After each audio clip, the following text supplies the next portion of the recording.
You're listening to the Heart of Giving podcast with Art Taylor, powered by bbbgive.org.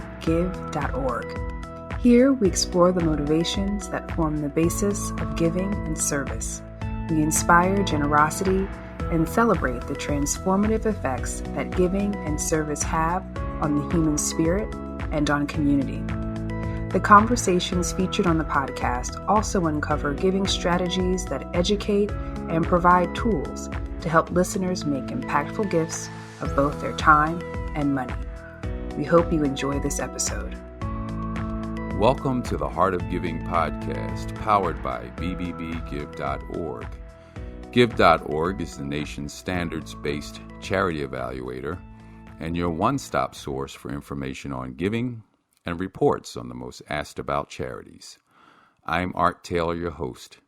Well, as we come to the end of our first season with the Heart of Giving podcast, we thought we would do a retrospective of some of our guests and episodes on the question of what drove them to a career of service and giving and what types of causes in some cases they support.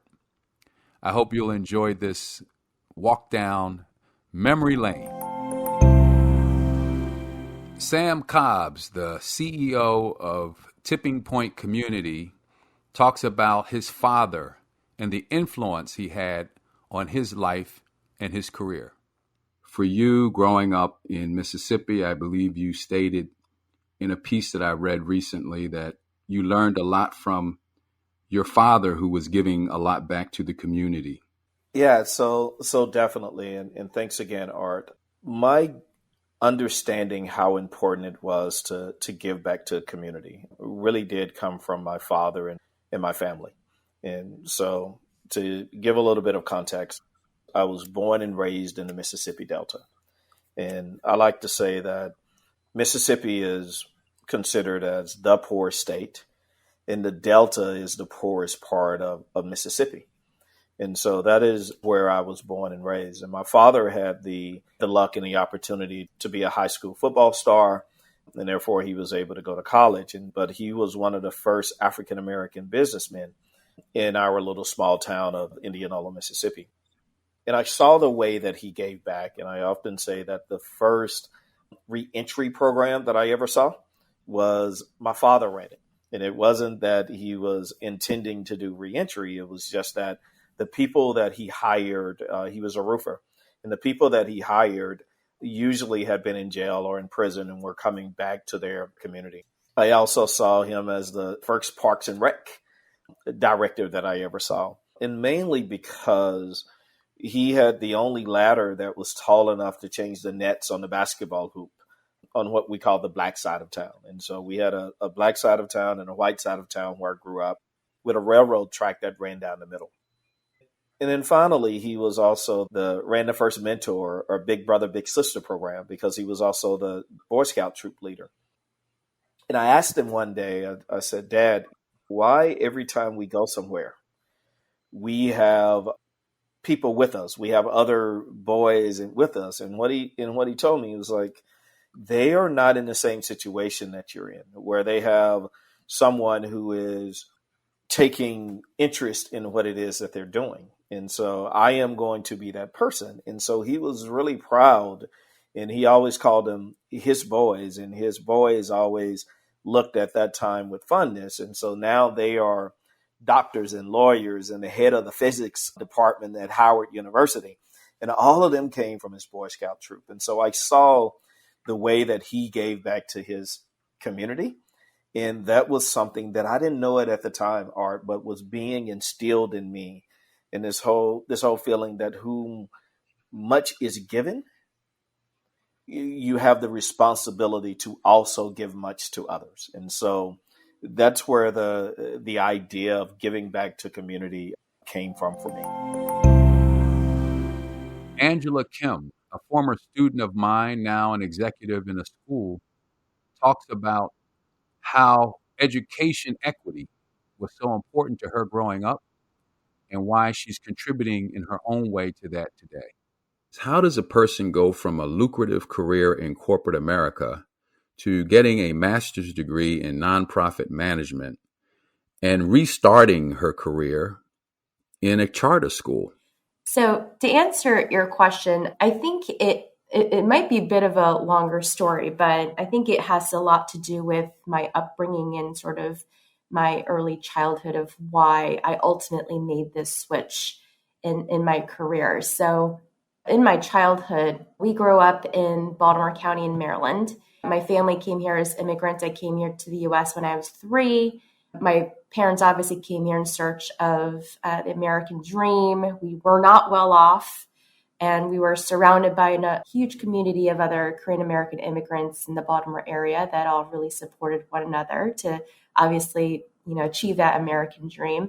And our upbringing, my sister and I, our upbringing was really shaped a lot by the mentality and culture that surrounds our family being Korean American, which is that largely our education is priority number one, and your success is really defined by making sure you are financially independent and wealthy and having a job that makes you, your family, and your parents proud. So that was my really main driver for a really, really long time. And that was really ingrained in how I thought about my future and what that should look like.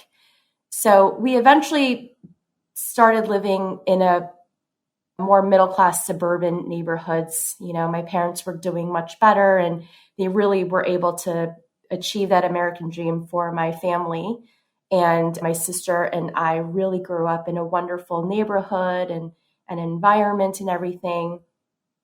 And the way that my parents were able to do that were because they didn't have great English speaking skills and they didn't have, high school, college degrees. They owned a variety of different kinds of businesses in inner Baltimore County, or inner Baltimore City, I'm sorry. And so my sister and I, on the weekends, we spent a lot of time down in the inner city parts of Baltimore. And we spent decades there on the weekends helping my parents out. And so my sister and I would be ringing up the cash register. We'd print lottery tickets. We would grab stuff. We would stock the shelves.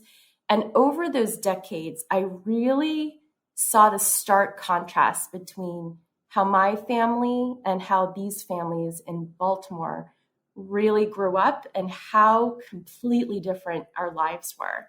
And I didn't really understand what that meant when I was a kid, but as I grew older, I started to really realize the impact of what that meant for these families and the kids that were living in this area compared to what my future looked like and how I envisioned my future. And so I started realizing that the impact of their environment, their upbringing, the health and nutrition that was made available to them, it was definitely in areas where they were food deserts. So I don't think they had the same accessibility to healthy and nutritious foods that we had. Their education opportunities were quite different. And just the crime and violence and drugs that were much more prevalent in inner city Baltimore compared to where I grew up, all of these things combined really meant that their future and their challenges that they would face to reach their future goals were completely different for them than compared for me. So as I really grew older, that really became such a huge differentiator for me. And that's when I really, really understood the harsh realities of what privilege and opportunities are so vastly different, and how it's really unfair that I was aspiring to go to college. I was thinking about majors. I'm thinking about careers. I was thinking about what kind of businesswoman I would like to be. And I was thinking at the time that that's probably not the same for these kids, or might look very different. And I don't pretend to understand all of their lives, obviously, but just from what I could see, that was made very, very apparent to me. So at that time, I really, as a high schooler, I really wanted to commit myself to serving later in life. When I grew up, I was more able to give back, however that would look, whether it was financially or serving or whatever. I really wanted to give back to the communities that didn't have the same opportunity and shot that I did. So jumping ahead a bit, I went to college at UMCP at University of Maryland College Park, and I majored in communications and public relations. And I had this one internship with the Boys and Girls Clubs of Greater Washington, which was a headquarters in the DC metro area. And I loved that mission. It was working with kids, a lot of them in lower income areas, which I really connected to because that's what I saw when I spent a lot of time in Baltimore. And I found that it really fed my soul, and I loved my time there. I just enjoyed everything about it. And when I left that internship, I really vowed to come back there someday in the future when I was much more stable and I had a career going and I was more in better capacity to give back. So years later, I finished college. I was in my career path. I was in my 20s. I was doing great.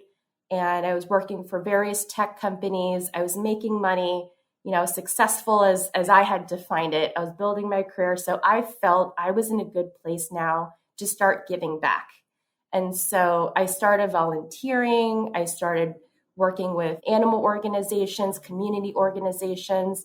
And then I even went back to Boys and Girls Clubs now as a volunteer with more experience, with more capacity to give, whether financially or with my time. So I started off working on events there. I started volunteering for a lot of different things and a lot of different capacities. And I absolutely loved it. And this is all the work that I did on this in my spare time. I also started something called the Next Generation Committee, which was a junior board. And I saw that there was a need for folks like myself at the time that were young professionals, and we really wanted to give back and do more. And so I had that group going for several years. And then I also became a board member for a number of years. At the same time during this period of my life, I really started realizing I was not enjoying my day job, which I was working for very wonderful technology companies. And I just was not fulfilled anymore. I was going to work and it was just becoming a chore. And it was just not motivating me the same that it used to.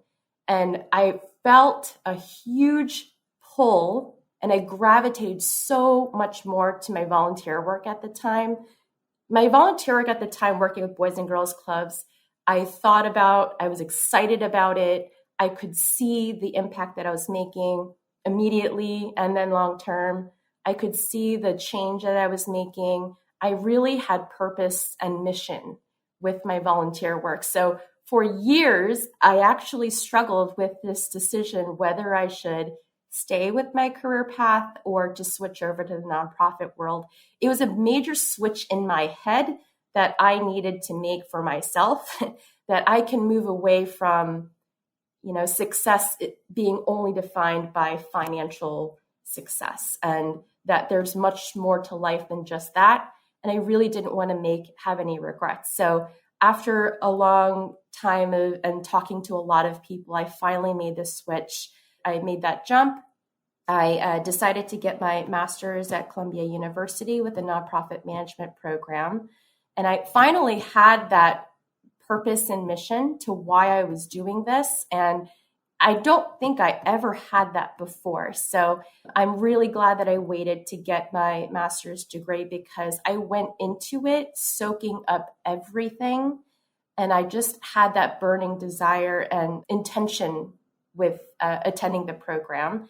And I just absolutely loved everything about it. And the reason why I did it was because I obviously wanted to be successful and not go into the industry with having assumptions and stereotypes. And I needed to get rid of that quickly. And I really obviously wanted to learn from industry experts like yourself, Art, and then other veterans in the field. And then also really meet my peers and colleagues that I would be leaning on in the future. And I have absolutely no regrets about that. Judy Bel, the CEO of the California Wellness Foundation, who grew up in the segregated South, talks about how philanthropy played a role in her becoming the woman and professional she is today, and why it's so important to give back.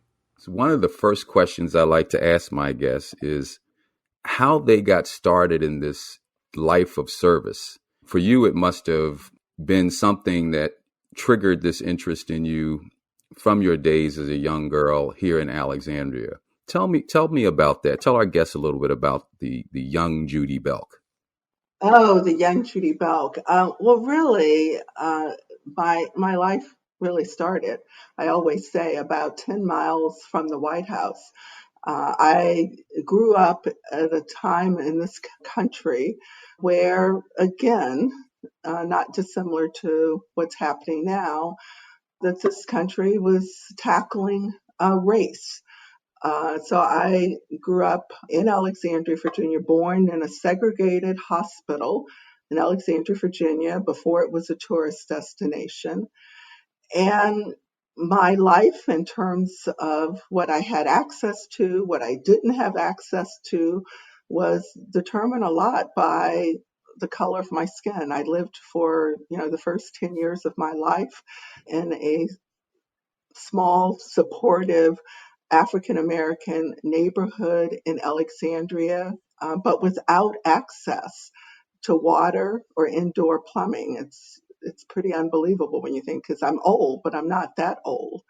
I would say that the first significant impact on me that's reference to my journey is getting access to public education. When I started school, the Brown decision was the law of the land, but the state of Virginia always was a tough nut to crack on institutional racism, just fought it. And the city of Alexandria, that's part of their history. And so my mother, very courageous, at the age of 25, joined a group of other African American parents raising their hands saying that they would be test case for the Brown decision.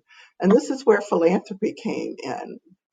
Of course, the NAACP, the Legal Defense Fund, there were just amazing African American attorneys.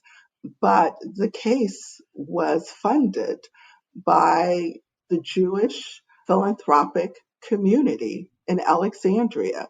They made it happen. As a result of that, we won the case. I had access to school because when I started out, I was going to a separate but very unequal school. That decision really changed my life.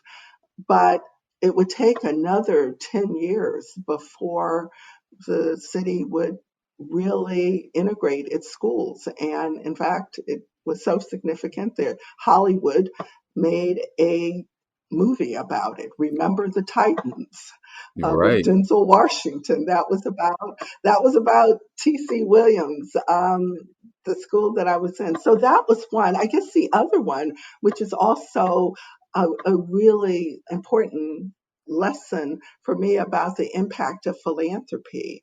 A generous philanthropist in Alexandria decided that every child should have access to the arts.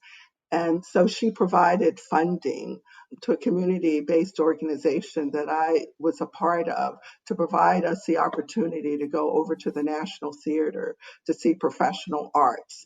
And so I remember seeing the opera Carmen for the first time. It was the first time I saw a live professional arts production. I was mesmerized. And as a result of that, I have been a lover of the arts ever since. That philanthropist, I wish I knew who she was so I could, reach out to her family to thank her for giving me that opportunity. And then the final game changer for me was I was really interested in the arts and communication, and my drama teacher encouraged me to apply to some strange sounding school called Northwestern. And I almost didn't apply because I thought it was in Seattle. It's really outside of Chicago. I applied, I got in. I was the first, my parents did not go to college. And the idea that they were going to let me go to some strange school they'd never heard of, that was a big discussion in my family. But when they saw the financial package, the letter which had a big zero by parental contribution, my father said, okay, yeah, I guess you can go. And this was, at least in my life, I didn't have the opportunity to visit colleges beforehand. So my parents drove me to Northwestern, dropped me off, and that too changed my life because of the group philanthropists, donors to Northwestern really felt that it was important to provide philanthropic support to someone like me. So lots of stories of where philanthropy, giving has really made a huge, huge impact. And for all of those experiences, I certainly had no idea that there was even a job or an opportunity to make a living in philanthropy. But what I did get from that experience was a belief that collective action, courage by my mother, support and resources can make a difference in terms of social justice, and generosity and giving and service can make an impact in the lives of so many. It certainly made an impact in the life of a young Black girl growing up in a segregated Alexandria. That's amazing. Bill Novelli, a successful entrepreneur who lacked meaning in his life, decided to make a change and work in the nonprofit sector and provide service to organizations throughout his career. Bill, let me start the interview off by just getting a little bit about Bill, the young boy growing up as you did, and how did that sort of transition you into your career? Well, Art, I was a very lucky kid, I think. I grew up in a blue-collar town near Pittsburgh, a wonderful family, and we had what I called immigrant values. So my parents weren't immigrants, but my grandparents were, and they lived not far from us. And those immigrant values that I think of are, I think, the same kinds of values that we want to impart to our kids and our grandkids today. A real love of country, an appetite for hard work, a reverence for education, all the things that you and I and our society should stand for. Well, that's so true. And it's made this country the power that it is, those values that you just expressed. Bill, when I think about impact, I can't help but think about the work that you've done. And we're going to get into that as we talk through this interview. But you've headed some of the most, I would say, successful organizations and campaigns that we've seen in the country. I'm sure a lot of our guests would also want to know how it was that you transitioned from a life of business to one of social impact. Talk to us a bit about what it was that drove you to leave a public relations firm that you helped found to creating actually an organization for good and doing all of the great work that you've done that we're going to talk about. Well, yeah, I can tell you, Art, it was not a straight line. It took me a while to figure it out. So as you say, I started in business. I was a marketing manager at Unilever, and I was doing well. And then I went to a hot New York ad agency on Madison Avenue. And these were back in the days when Madison Avenue was hot, you know, the Mad Men era. And I was doing well there also. But I had a problem. And my problem was I couldn't find any, what I was thinking of as social relevance in my work. I was marketing kids' cereals, cat food, dog food, hair groom, no heavy lifting. I had a young family, but it just wasn't doing it for me. And then one of the stories I like to tell is I came back from a client meeting, and I had been working with the client on a new kids' cereal and a new dog food. And this young copywriter came into my office and he said, "Hey, we're doing some concept statements for that new kids cereal. Do you have any samples?" And Art, I reached into my briefcase and I took out the dog food. And I threw it across the room. I said, yeah, here. And he caught it and he said, yeah, we can sell that. And I said to myself, it's time, bro. It's time to change. We can sell that. We can sell that. And Wow. I don't mean to denigrate business and industry. I've spent half my life in the private sector. But from there, I found my way. I went to the Peace Corps. I didn't go to Mozambique or Colombia. I helped to market the Peace Corps from Washington, D.C. Mm. And Art, these were the days when these host countries, they loved the Peace Corps just as they do today. But they wanted more volunteers with agricultural experience, more nurses, more MBAs, older volunteers, and especially they wanted people who looked like them. So my job was to try to reposition the Peace Corps to attract those kinds of volunteers. Joan Fallon discovered early in her life the importance of businesses also working for society. And that's why she started a company focused on finding treatments for those with autism. Your life has touched philanthropy in a wide variety of ways. Everything from how you do your business to how you volunteer your time. Was this something that you planned, or is it more, I guess, serendipity, or just how circumstances came about? Thank you. That's a great question, Art. I think that since I was a young child, I had three loves. They were medicine, children, and baseball, or actually anything with a ball. And my favorite gift of all time was I was 10 years old, and my cousin was in medical school, and he brought me a real stethoscope. And it was a treasure, that I've had my whole life, because I just always had those loves. And as my life, was a journey, as all of our lives are, I was able to intertwine all of those things together in a way I could never have dreamt about, either as a child or even as a young adult. I was always an athlete.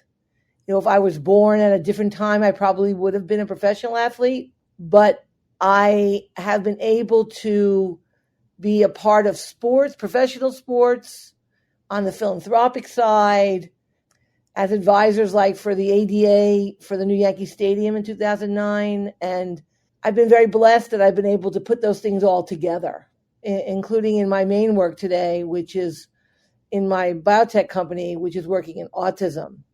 And we do a lot of philanthropic work around autism, as well as a lot of other issues such as education. Like you mentioned, the Dream School, a charter school in New York that was founded around baseball. It was founded by a group of individuals who fixed a sandlot to allow children to play baseball in East Harlem. And it grew and grew and grew. And now, Major League Baseball, the Yankees, the Mets are all represented on the board and a part of the organization. And it serves a tremendous need in East Harlem between the schools, the elementary, middle, and high schools, as well as the sports teams that they sponsor.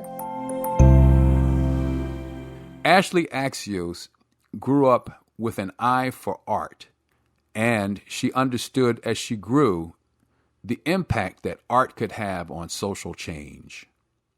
So, Ashley, let me get into your background and history a little bit to try to flesh out how you arrived to this place now where you see design as such a powerful tool for shifting society in a positive direction. Were you someone growing up who had this sense that I need to engage in something artistic or something design oriented? What led you to a career in this field? It's a great question. For me, I was exposed early on to difficult circumstances, to poverty and to homelessness. And so that's, I think, one side of what led me into design and design for social change was just seeing the need and the reality in a very kind of poignant, sticky way. And the other side of it was certainly being a creative kid and liking to make things and to find solutions that were more visual or tactile compared to maybe some other peers. So together, and it took me quite a long time to to really find the flow and figure out what fields combine these things, but they really work incredibly well together in design for social change and looking at the reality of a situation as it is today, a big situation like homelessness in a city or something smaller like an interface, and imagining a better future and reality and kind of using the skills that I've acquired over time to put those together into really proposing solutions to those problems and painting a path that helps people get from that point A to point B. But early on, it was all about, I think, creative thinking and making and allowing myself also. I think most creatives spend so much time in their youth just observing the world around them and kind of taking it all in. So, whether it was the hard stuff like being exposed, like I said, to homelessness or poverty, or just some of the more beautiful things, a real skill that I built up early on is just being able to really see what was happening around me and being still and just taking in the reality as it is. Because if you can't see the world as it is, you certainly can't do much to improve on it, right? You might be in a denial or just have a complete lack of awareness on it. So might I ask you to talk to us a bit about your experience with homelessness? I know that for many people, how they grew up, what they saw, what they experienced, certainly leads them in a certain direction, certainly sets a path for them in some way. Maybe they don't even see it at the time. Mm-hmm. What was your experience with homelessness, and how did that begin to shape you?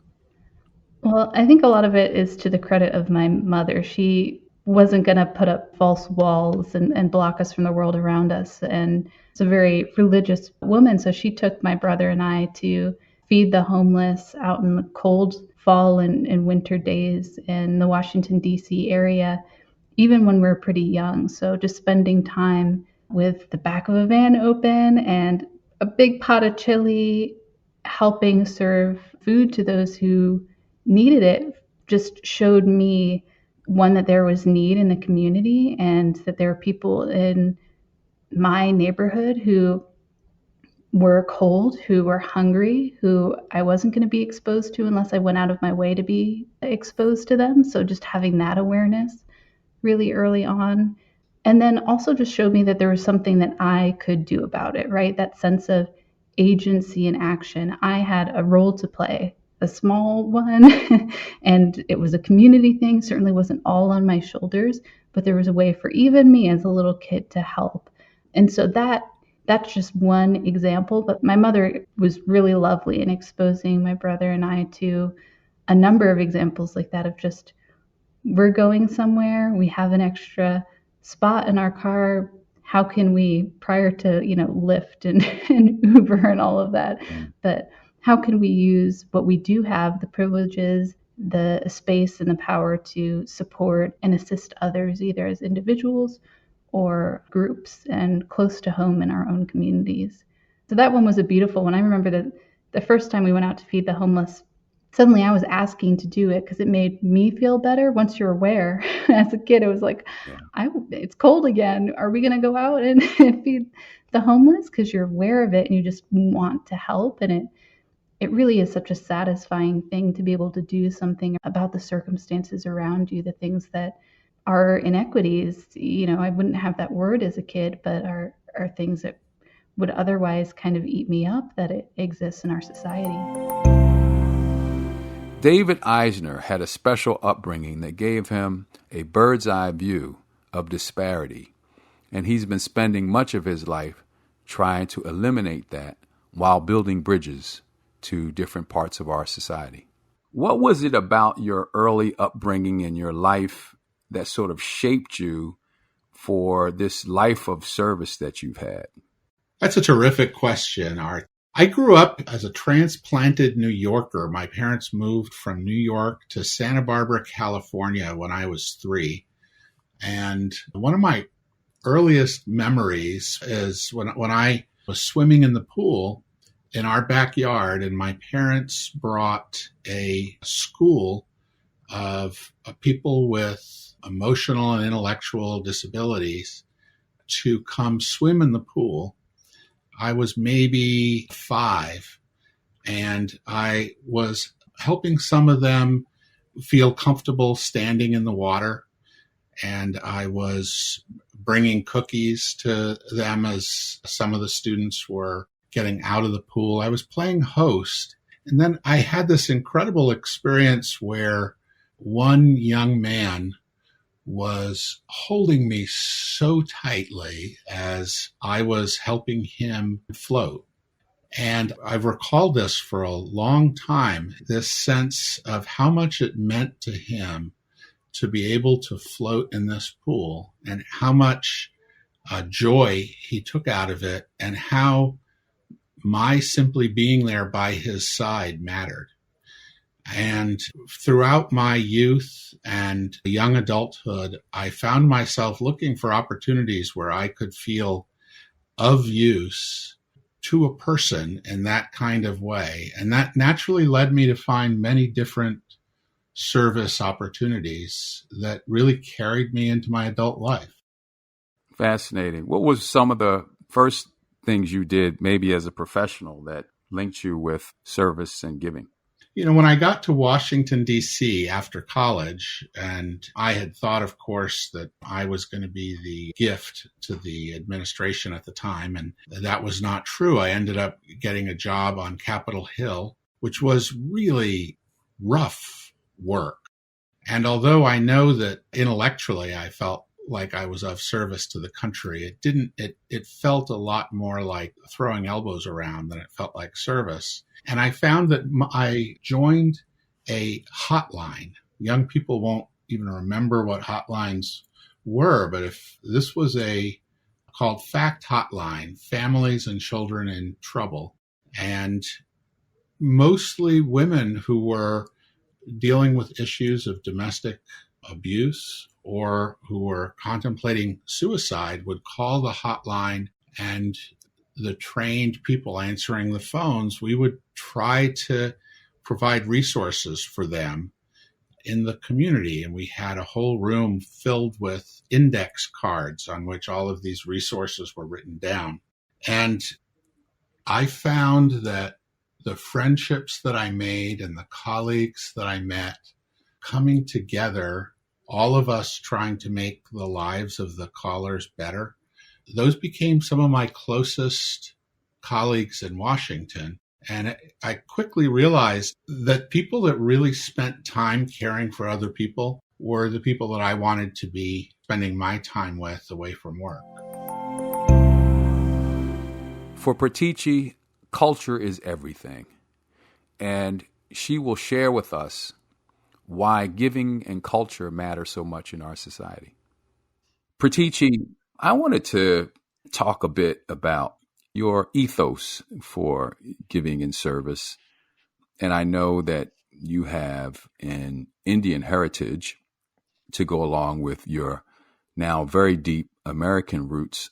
And I wonder if the combination of family, American ideals, Indian heritage have in some ways shaped, and I'm sure they have to some degree, your brand of giving and serving, and how they maybe together motivate you every day to not only work in this space, but decide to make a career out of it. Yeah, it hinges, you're right. It's based on so many things. I think that there is an orientation in Indian culture around family and community, and how you can orient towards others, how you can be in service. I think a really common question, a common dialogue, if you will, in conversation is always, do you need anything? Do you have what you need? Is there something I can do? And obviously this is really top of mind as I watch so many people, including my family, grapple with what's going on in India right now with COVID. That phrase occurs continuously. Is there anything I can do? Do you need anything? Can I bring you something? Which obviously, if you're dealing with people across the ocean, not as practical. But I think that does orient you towards service. I mean, my family, my entire family gives to charity, and that's always been a part of our lives. I've always been quite conscious of that. And so I think that did inform my desire to then think about, okay, so how do I do that?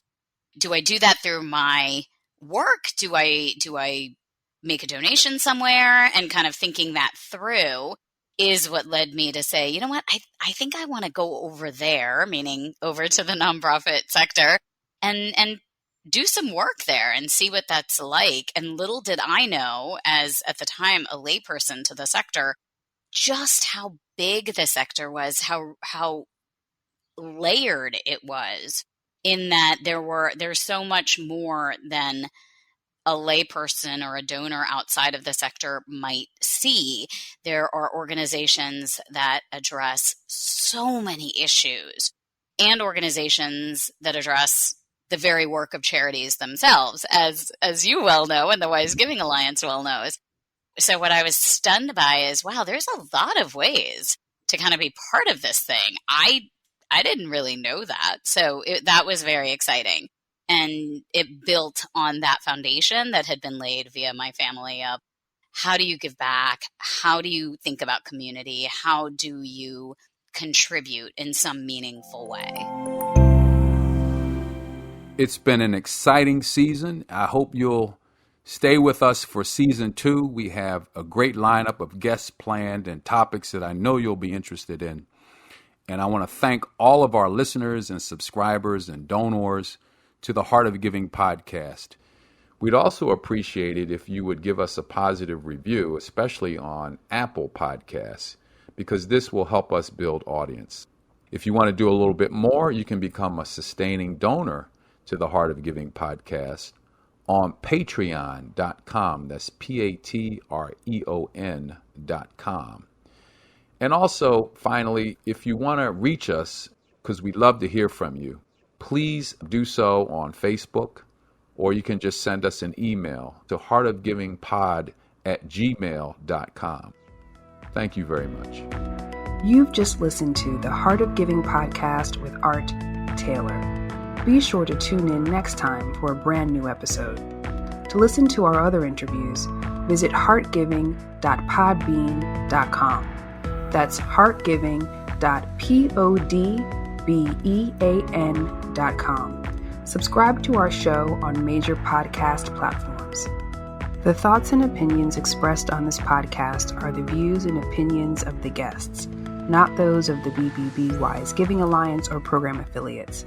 This podcast is for information and educational purposes only and is copyrighted with all rights reserved. This podcast is protected by Podbean's terms of service.